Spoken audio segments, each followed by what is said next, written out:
All right, let's dive into one of ancient Greece's most devastating tragedies.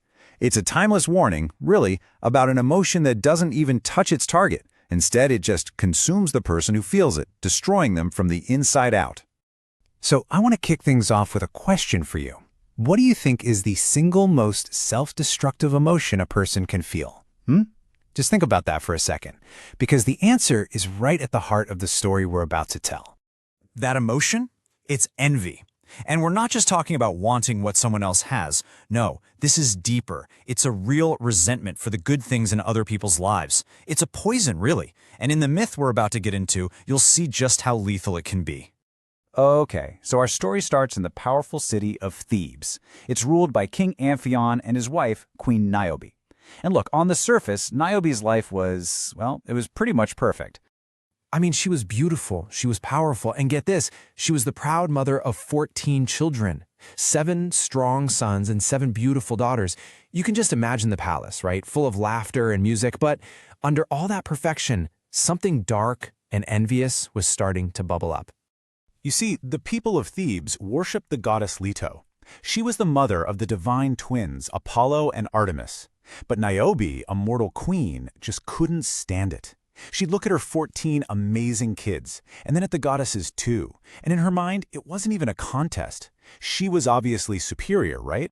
And one day, that envy it boiled over. She actually went out and confronted her people, demanding to know why they were worshiping a goddess who only had 2 kids when she, a mere mortal, had 14. It was such a fatal boast. In that single moment of pride, Niobe didn't just insult a goddess, she practically screamed it. And her poisoned words traveled all the way to Mount Olympus. And yeah, the gods heard her.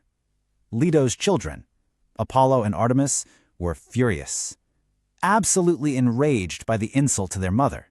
So without a second thought, they descended from the heavens, silver bows in hand, ready to make Niobe pay a swift and truly terrible price for her arrogance.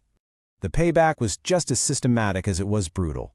First, Apollo went after her 7 sons. He picked them off one by one with his perfect arrows while they were out hunting and training. Then Artemis turned her bow on the 7 daughters, slaying them right inside the palace walls.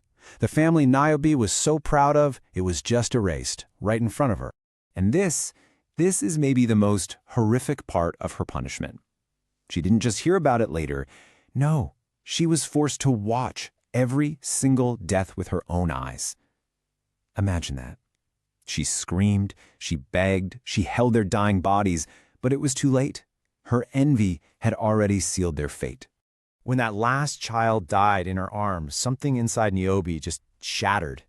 She went completely still, just trapped in this bottomless, inconsolable grief. Her sorrow was so deep, so absolute, it actually started to change her physically.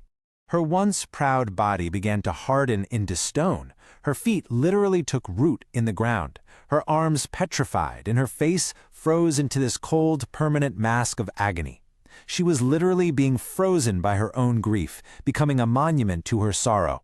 So Niobe was transformed into a stone statue on Mount Cyprus, but one part of her stayed alive, her tears.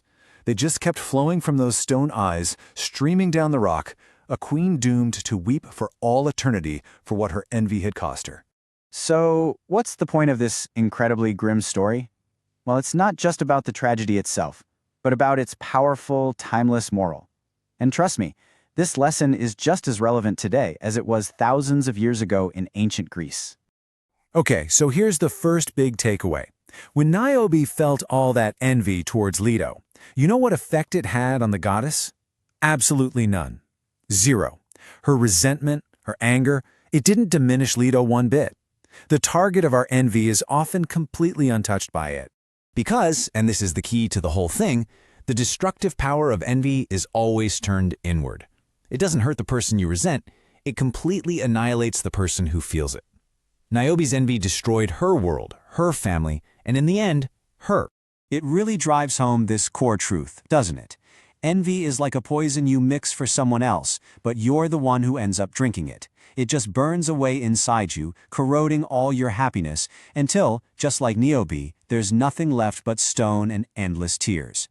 So, if envy is the poison, what's the antidote? Well, the myth gives us a pretty clear answer: gratitude. Real peace and contentment don't come from wanting what other people have or hating them for it. They come from appreciating what's already yours. And that brings us right back to you.